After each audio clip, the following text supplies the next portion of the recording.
Pernah tak anda bayangkan macam mana satu insiden kecil dekat satu selat yang sempit boleh cetuskan kesan domino sampai ke seluruh dunia?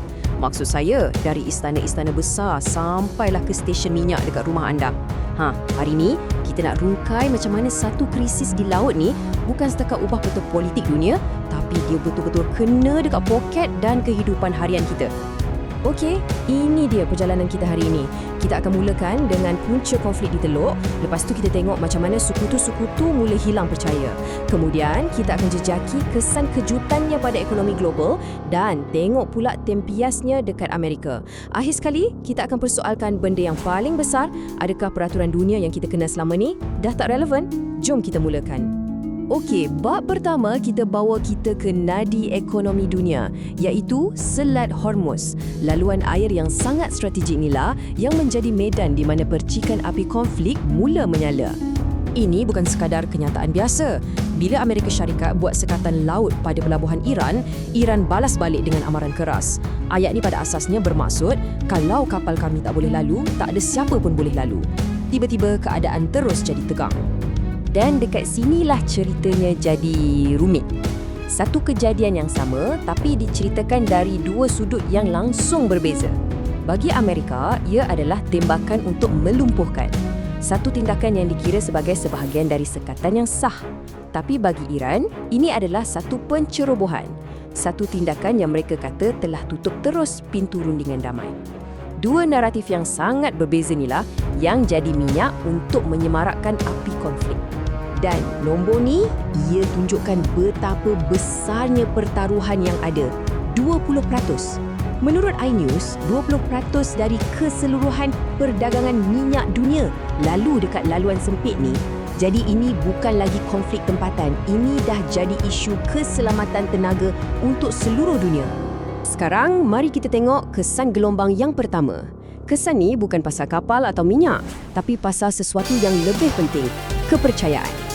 Payung keselamatan yang Amerika sediakan untuk sekutu-sekutunya di Teluk tiba-tiba nampak macam dah bocor. Petikan dari seorang cendekiawan yang dikatakan rapat dengan Istana UAE ini memang jelas.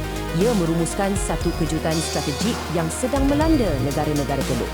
Dah berdekad lamanya mereka bergantung pada jaminan keselamatan Amerika.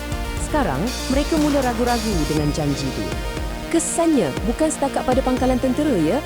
Tengok ni, ini satu anjakan ekonomi yang sangat besar. UAE secara terbuka mula bercakap tentang meninggalkan petrodolar, sistem di mana minyak dijual dalam dolar US dan beralih kepada mata wang Cina, yuan. Ini bukan sekadar ugutan biasa, ini adalah cabaran terus kepada salah satu tiang utama kuasa ekonomi Amerika di peringkat global. Jadi sebagai tindak balas, kita nampak peta geopolitik dunia sedang dilukis semula depan mata kita. Negara-negara Teluk ni tak tunggu lama. Mereka terus cari rakan kongsi baru, tanda tangan perjanjian keselamatan dengan Ukraine dan rapatkan lagi hubungan dengan China. Kekosongan kuasa yang ditinggalkan Amerika sedang diisi dengan sangat pantas. Gelombang seterusnya pula melanda ekonomi global. Di sinilah kita nampak macam mana satu konflik yang jauh di sana boleh bagi kesan yang sangat nyata sampai terasa di poket kita sendiri. Cuba kita tengok dari segi angka. Menurut Reuters, krisis ini dah lesapkan lebih $50 bilion dari pasaran minyak mentah dunia. 50 bilion. Ini satu kejutan ekonomi yang sangat besar dan kesannya pasti akan dirasai di mana-mana. Inilah dia kesan domino yang sebenar. Mula-mula sekatan di Hormuz. Lepas tu harga minyak dunia melambung tinggi. Ini bukan lagi teori tau. Di Bangladesh, ia bermakna bahan api terpaksa dicatur dan harga naik 15%.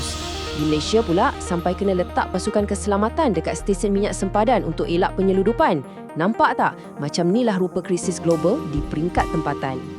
Dan gelombang yang terakhir ini, ia bawa semua kesan buruk tadi terus mendarat di Amerika. Kesannya bukan setakat pada ekonomi, tapi juga pada politik dalaman negara tu. Bagi rakyat Amerika biasa, kesan paling jelas adalah dekat pam minyak. Harga dah melonjak hampir 50%. Ini bukan sekadar statistik ya. Ini duit betul yang keluar dari poket isi rumah setiap kali mereka isi minyak kereta. Dan macam biasa, bila ekonomi sakit, politik pun akan terasa bahangnya. Tinjauan pendapat tunjukkan sokongan kepada Presiden jatuh menjunam, tinggal 37% saja. Majoriti besar rakyat, hampir 2/3, tak berpuas hati dengan cara pentadbiran tangani isu inflasi dan krisis Iran. Petikan dari Datuk Bandar New York ni, ia betul-betul menangkap rasa kecewa orang ramai bila pentadbiran dilaporkan belanja $28 bilion untuk campur tangan tentera.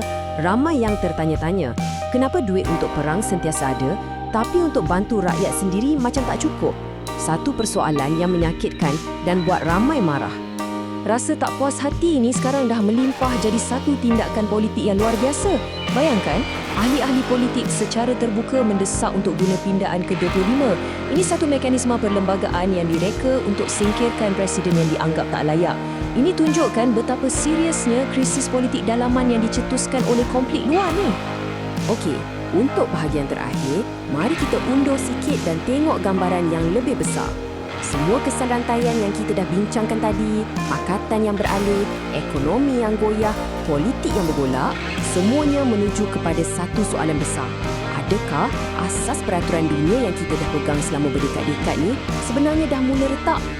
Nak tahu betapa radikalnya keadaan sekarang? Cuba fikirkan idea ni. Kanada nak sertai Kesatuan Eropah. Bunyi macam pelik kan? Tapi ini bukan main-main. Perkara ni sedang dibincangkan secara serius dan majoriti rakyat Kanada pun menyokong. Bila idea-idea macam ni mula muncul, kita tahu yang pakatan-pakatan lama sedang hadapi tekanan yang sangat hebat. Dan rasa tak tentu ni bukan cuma di Teluk. Sekutu paling rapat Amerika di Eropah pun mula risau. Ada kebimbangan yang makin meningkat yang kepimpinan Amerika sekarang mungkin tak cukup pengalaman untuk uruskan krisis ni. Ini satu lagi tanda keretakan dalam pakatan yang dah lama terjalin. Jadi inilah rumusan kita. Satu percikan api di sebuah selat yang sempit telah mencetuskan satu kebakaran besar yang berpotensi untuk mengubah semula pakatan global, menggoncang ekonomi dan mempersoalkan siapa sebenarnya kuasa besar dunia. Apa yang kita kupas hari ini menunjukkan bagaimana buah catur di pentas dunia sedang diatur semula. Persoalan yang tinggal untuk kita semua ialah bila semua